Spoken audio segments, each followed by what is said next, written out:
अध्याय 85। यूनलिंग झील का पारिस्थितिकी तंत्र। तीशा ने तेजी से काम किया। रितिका को सूचित करने के बाद उन्होंने एक दल को बुलाया।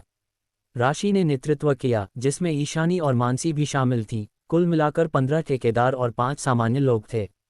सभी लोग अपने हथियार और चढ़ने की रस्सियां तैयार रखें।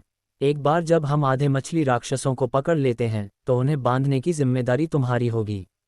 समझ गए बॉस मयंक, भीड़ ने एक स्वर में जवाब दिया और मयंक ने थोड़ा सिर हिलाया। इससे पहले कि रक्त आत्मा की पुस्तक बुक ऑफ ब्लड स्पिरिट की लाल चमक हल्की सी हलचल हुई और मुख मानव वृक्ष को संग्रहित कर लिया। राक्षस मकड़ी योद्धा उनके बगल में साथ चला और बाकी सभी ने अपने देवदूत दूतों को अपने पास रक्षा के लिए बुलाया। हाथों में हथियार सभी काफी समान थे, केवल चाकू नहीं बल्कि भाले या बड़े हुए हैंडल वाले चाकू से बदल दिए गए थे। सामान्य लोगों के लिए लचीली लड़ाई में शामिल होने की तुलना में लड़ाई की दूरी बनाए रखना अधिक सुरक्षित था।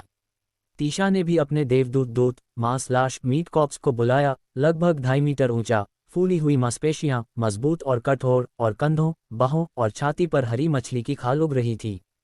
उनके दूत में भी मांस पर्वत दानव से निकाले गए रक्त का इंजेक्शन दिया गया था, जिससे आगे उत्परिवर्तन प्रेरित हुआ और उसकी ताकत प्रथम स्तर मध्यवर्ती की सीमा तक लगभग पहुंच गई थी। समूह नक्शे के निशानों के अनुसार यूनलिंग झील के पास पहुंचा, जहां रितिका ने पहले ही जल चैनल और खोदे गए तालों के लिए व्यवस्थाएं तैयार कर रखी थीं। ठहराव के बाद पानी साफ था और यहां तक कि साधारण निस्पंदन उपाय भी थे। इस जल चैनल से गुजरते हुए समूह यूनलिंग झील के किनारे आया।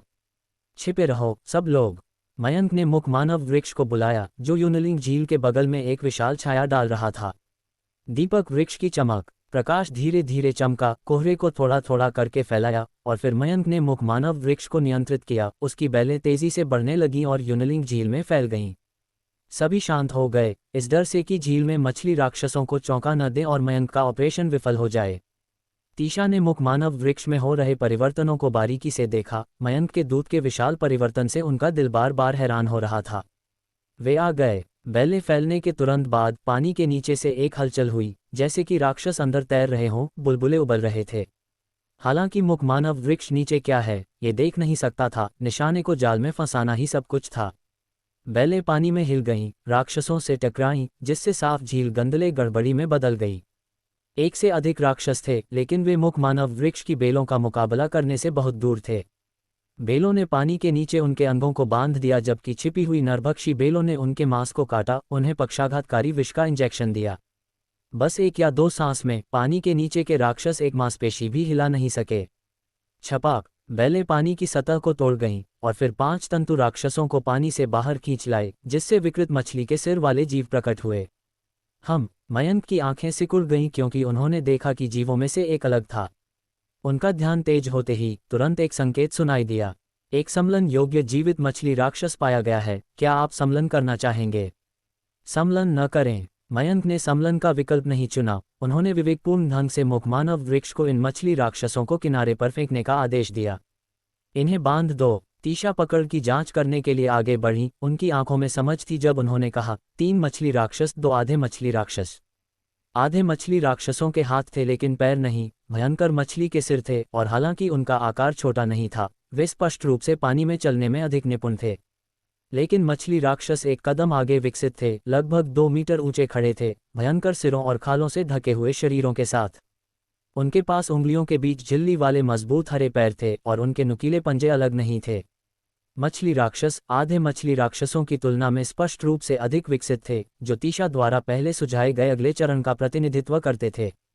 उनकी ताकत पूरी तरह से परिवर्तित नहीं हुई थी। 3 मछली राक्षसों में से केवल एक प्रथम स्तर मध्यवर्ती था, लेकिन भले ही उनकी ताकत केवल प्रथम क्रम निम्न थी, उनके रक्त में अधिक सक्रिय और प्रचुर आध्यात्मिक ऊर्जा थी। एक संक्षिप्त अवलोकन और परीक्षण के बाद तीशा ने मयंक के साथ अपने निष्कर्ष साझा किए। मयंक ने सिर हिलाया, उनका ध्यान अभी भी मुख मानव वृक्ष पर केंद्रित था। पानी के नीचे बेलें बहुत तेज नहीं फैलीं, लेकिन वे अभी भी धीरे धीरे फैल रही थीं। थोड़ी देर बाद 10 मीटर दूर झील की सतह पर कुछ हलचल हुई। इस बार एक अकेला मछली राक्षस आसानी से, ये जल्दी से उलझ गया, पलट गया और फिर किनारे पर घसीटा गया। जैसे जैसे समय धीरे धीरे बीता, पकड़े गए आधे मछली राक्षसों और मछली राक्षसों की संख्या लगातार बढ़ती गई। 13 आधे मछली राक्षस और 7 मछली राक्षस, और यह यूनलिंग झील का केवल 1/3 था। मात्रा को पहले से ही कम नहीं आंका जा सकता था। ये जानना आवश्यक है कि इससे पहले तीशा ने इन मछली राक्षसों और यहाँ तक कि एक मछली राक्षस नेता को भी देखा था, कम से कम प्रथम क्रम उच्च ग्रेड। बचे हुए लोगों का एक विशिष्ट समूह शायद उनके द्वारा मिटा दिया जाएगा। बेलों ने गहराई में जांच करना जारी रखा और दीपक वृक्ष की चमक का प्रकाश धीरे धीरे यूनलिंग झील के मध्य तक फैल गया। अचानक तीशा की आंखें हैरानी में फैल गईं। उन्होंने जल्दी से कहा, मयंक, क्या तुम वह देखते हो? क्या वह एक कमल का फूल है? मयंक ने उनकी नज़र का पीछा किया और आश्चर्यचकित अभिव्यक्ति भी दिखाई, क्योंकि यूनलिंग झील के ठीक केंद्र में कमल के फूलों और पत्तों का एक बड़ा हिस्सा कोहरे के माध्यम से हल्का दिखाई दे रहा था। ये कोई सूखे हुए कमल के फूल नहीं थे, बल्कि हरे भरे हल्की बैंगनी चमक उत्सर्जित कर रहे थे, स्पष्ट रूप से जीवित पौधे थे। बिना किसी झिझक के मयंक ने बेलों को बैंगनी कमल की ओर निर्देशित किया। ये दीपक वृक्ष के अलावा पहला पौधा था जिसे उन्होंने कोहरे में सामान्य रूप से उगते हुए देखा था। तीशा से याद दिलाने की आवश्यकता के बिना उन्हें पता था कि इस चीज़ का महान शोध मूल्य है। जैसे ही बेलें फैल गईं, कोहरा और भी अच्छी तरह से छट गया और कमल के फूलों का वह झुंड उनके सामने और भी स्पष्ट हो गया। हरे भरे कमल के पत्ते परत दर परत फैल गए। हर कुछ पत्तों के बीच हल्के बैंगनी कमल के फूल खिल रहे थे। उन्होंने व्यावहारिक रूप से यूनलिंग झील के केंद्रीय क्षेत्र का अधिकांश हिस्सा कब्जा कर लिया था। अगर यह घेरने वाले कोहरे के लिए नहीं होता तो इन कमल के फूलों की खोज बहुत पहले हो गई होती। छपाक। हालांकि तभी कमल के पत्तों के नीचे से छपाक की एक आवाज़ आई और लहरें उठीं। मयंक का चेहरा गंभीर हो गया। पानी के नीचे कुछ है। मुखमानव वृक्ष ने तुरंत बेलों को नियंत्रित किया ताकि वह हलचल वाले पानी के हिस्से को घेर ले। पानी की धाराएं और अधिक हिंसक हो गईं, लेकिन बेलें पहले ही जीव को घेर चुकी थीं। कई बेलों ने इसे लपेट लिया, इसे सुरक्षित रूप से बांध दिया। नरभक्षी बेल जल्दी से पीछे चली गई, इसे काटा और पक्षाघातग्रस्त कर दिया। झील का पानी गंदला था, लेकिन ये धीरे धीरे शांत हो गया। बेलों ने कमल के फूल और पत्ते का एक छोटा टुकड़ा भी तोड़ दिया, फिर धीरे धीरे उन्हें खींचकर वापस लाया। 3 मिनट बाद बेलों द्वारा पकड़ा गया जीव धीरे धीरे पानी की सतह पर उठ गया। इसे बांधो। मयंक ने सोचा था कि यह एक मछली राक्षस है, लेकिन रुक गए, चौंक गए जब उन्होंने नजर डाली और देखा कि यह एक काप मछली है। काप 1.5 मीटर लंबी थी, उसकी खालें हल्की नीली थीं, एक बड़ी पेट और गोल सिर था। ये भारी थी, बिल्कुल एक नियमित काप की तरह नहीं। हालांकि चाहे कोई इसे कैसे भी देखे, काप में विकृति के कोई संकेत नहीं दिखे। इसकी उपस्थिति बहुत नियमित थी और अगर इसे प्रलय से पहले पकड़ा जाता तो इसे शहर भर में प्रदर्शित किया जाता। लेकिन ये प्रलय के बाद था और उत्परिवर्तित न होना सबसे अजीब हिस्सा था। मयंक ने ध्यान केंद्रित किया और काप को देखा। जैसे ही जानकारी सामने आई, एक जीवित मछली प्रजाति पाई गई, नीली खाल वाली काप, समलन के लिए उपयुक्त। क्या आप समलन के साथ आगे बढ़ना चाहेंगे? नीली खाल वाली काप। वास्तव में यह एक सामान्य काप नहीं थी, लेकिन मछली में अधिक युद्ध क्षमता नहीं लगती थी। मयंक को स्पष्ट रूप से महसूस हुआ कि कुछ ठीक नहीं है। तुम इस काप के बारे में क्या सोचते हो? मयंक ने तीशा की ओर देखा, जो पहले से ही अपने मांस लाश द्वारा अपने हाथों में पकड़े गए बैंगनी कमल को ध्यान से देख रही थी। उन्होंने काप की असामान्यता पर भी ध्यान दिया। उनकी भान थोड़ी सिकुड़ गईं। बैंगनी कमल और काप दोनों में अजीब उत्परिवर्तन थे। वे राक्षसों में नहीं बदले थे, फिर भी वे कोहरे में जीवित रह सकते थे। अचानक एक विचार उनकी आंखों में कौंधा और उन्होंने एक साहसी अनुमान प्रस्तावित किया। क्या ये संभव है कि यह केवल काप का एक सामान्य विकास है, बिना इसके राक्षस में बदले? अध्याय 86, साहसी अनुमान। तीशा की बातों ने मयंक को चौंका दिया और फिर उन्होंने पूछा, तुम्हारा मतलब क्या है? उन्होंने धीरे धीरे कहा, चूंकि वे आंखों के गोले उतरे और आध्यात्मिक ऊर्जा पूरे वातावरण में फैल गई, जिससे इतने सारे जीव उत्परिवर्तित हुए, तो ऐसे व्यक्ति क्यों नहीं हो सकते जिन्होंने बहुत अधिक उत्परिवर्तन के बिना इस वातावरण को अपनाया है? एक हद तक हम में से जो मांस लाश में नहीं बदले हैं, वे वास्तव में एक अनुकूलन और विकास प्रक्रिया से गुजर रहे हैं, बस एक अधिक विशेष तरीके से। उन्होंने आगे बढ़ने से पहले गहरी सांस ली। तीशा ने गहरी सांस ली, फिर धीरे धीरे जारी रखा, हो सकता है कि हमारा पारिस्थितिकी तंत्र इतना नाजुक न हो और कुछ प्रजातियों ने अनुकूलन कर लिया हो। वह संकेतों को जोड़ती रहीं, झील में विशाल मछली के झुंड पर विचार करते हुए, जो हालांकि वे आध्यात्मिक ऊर्जा को अवशोषित करके लंबे समय तक अपना जीवन बनाए रख सकते थे, प्रजनन और जीवित रहने के लिए उनके पास अभी भी एक खाद्य स्रोत मौजूद होना चाहिए। और समस्या यही थी, उन्हें भोजन चाहिए था, लेकिन इतने बड़े समूह ने उनके शिविर पर कोई बड़े पैमाने पर सक्रिय हमला नहीं किया था। क्या इसका मतलब यह नहीं था कि उनके पास अन्य खाद्य स्रोत थे? अब जब उन्होंने विकसित नीली खाल वाली काप को देखा था, तो तीशा ने सभी संकेतों को जोड़ दिया था। यूनलिंग झील के अंदर एक बंद पारिस्थितिक तंत्र था। दीपक वृक्ष खिलता था। नीली खाल वाली काप दीपक वृक्ष को खाती थी और आधे मछली राक्षस तथा मछली राक्षस उन जीवों का शिकार करते थे जिन्होंने वातावरण को अपनाया था। उन्होंने अपनी परिकल्पना को मयंक के साथ विस्तार से साझा किया। प्रयोगशाला की आवश्यकता। तीशा के अनुमान को सुनने के बाद मयंक भी अत्यंत आश्चर्यचकित थे, क्योंकि तार्किक रूप से उनकी परिकल्पना में कुछ भी गलत नहीं था, बस पुष्टि करने वाले सबूत की कमी थी। जांचते हुए तीशा ने तुरंत जोड़ा, मयंक, मुझे एक प्रयोगशाला की जरूरत है। अगर हम इन काप को समझ सकें। नीली खाल वाली काप। मयंक ने बाधा डाली, तुम्हें इन नीली खाल वाली काप के बारे में अन्य अनुमान होने चाहिए, है ना? तीशा हैरान थी, शायद इसलिए कि मयंक हमेशा आत्मविश्वास से राक्षसों का नाम बता सकते थे, लेकिन उन्होंने जल्दी से अपनी शांति वापस पा ली। अगर उनके अनुमान सही थे तो मयंक की विसंगतियों को पूरी तरह से समझाया जा सकता था। उन्होंने सिर हिलाया और कहा, हाँ, लेकिन मुझे और सबूत चाहिए। ये खाद्य श्रृंखला के निष्कर्ष से पूरी तरह से अलग है। अगर मेरा अनुमान सही है और नीली खाल वाली काप और दीपक वृक्ष ने पर्यावरण परिवर्तनों को अपनाकर सफलतापूर्वक विकसित किया है, तो उनके जीन और आध्यात्मिक ऊर्जा संरचनाएं अधिक स्थिर हो सकती हैं। यह विकास के नियमों और इंजेक्शन दवाओं पर प्रकाश डाल सकता है, लेकिन सबसे महत्वपूर्ण बात यह है कि वे एक खाद्य स्रोत बन सकते हैं। भोजन। मयंक ने तीशा को घूर कर देखा, उनकी आंखों में आश्चर्य और संदेह था, जबकि तीशा मुस्कुराई और कहा, कल मैंने रामकांत की विधि का उपयोग करके आधे मछली राक्षस के मांस और रक्त का परीक्षण किया, जिसने मेरे कुछ विचारों की पुष्टि की। उत्परिवर्तित राक्षसों के मांस और रक्त का एक अनिश्चित उत्परिवर्तनकारी प्रभाव होता है। इसका सेवन करने से मनुष्यों में प्रतिकूल प्रतिक्रिया हो सकती है और नियमित सेवन से उत्परिवर्तन हो सकता है। अनुमानित कारण जीन की अस्थिरता और अत्यधिक सक्रिय तथा अस्थिर आध्यात्मिक ऊर्जा हो सकती है। लेकिन अगर नीली खाल वाली काप अपेक्षाकृत स्थिर हैं, तो वे संभवतः एक नया मास स्रोत बन सकते हैं। ये सिर्फ एक मास स्रोत नहीं हो सकता है, क्योंकि आध्यात्मिक ऊर्जा वाली चीजें मनुष्य के विकास के लिए उत्प्रेरक होने की बहुत अधिक संभावना रखती हैं। मयंक ने गहरी सांस ली, आखिरकार यह समझते हुए कि हमेशा शांत रहने वाली तीशा इतनी उत्साहित क्यों थी। मैं समझता हूँ। मैं कल तुम्हारे साथ प्रयोगशाला पर चर्चा करूंगा। आज के लिए मछली राक्षसों के झुंड से निपटते हैं। मयंक ने पहले बेलों से बंधी नीली खाल वाली काप को वापस पानी में लौटा दिया, उसे मारने के बारे में चिंतित थे। फिर उन्होंने राशि से कहा, राशि, पहले वापस जाओ और रीतिका से बात करके इमारत 9 के पास एक बड़ा तालाब खोदने और उसमें पानी मोड़ने की व्यवस्था करवाओ।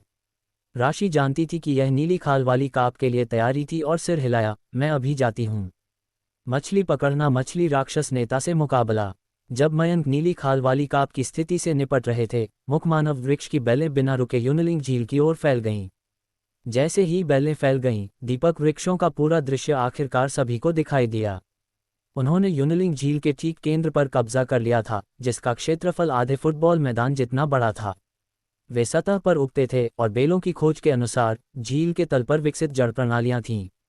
बेलें इन पत्तों और जड़ प्रणालियों के बीच फैल गईं, धीरे धीरे अपना रास्ता ढूंढती हुई, और जल्द ही इन जड़ों के बीच छिपी हुई बड़ी मछली की खोज की। छोटी वाली हथेली के आकार की थी, लेकिन थोड़ी बड़ी वाली नीली खाल वाली काप के समान या उससे भी बड़ी थी। मयंक ने उन सभी को नहीं पकड़ा, इसके बजाय मुखमानव वृक्ष को नियंत्रित किया कि वह दो बड़ी वाली को घेरे जो बेलों से टकरा गई थीं।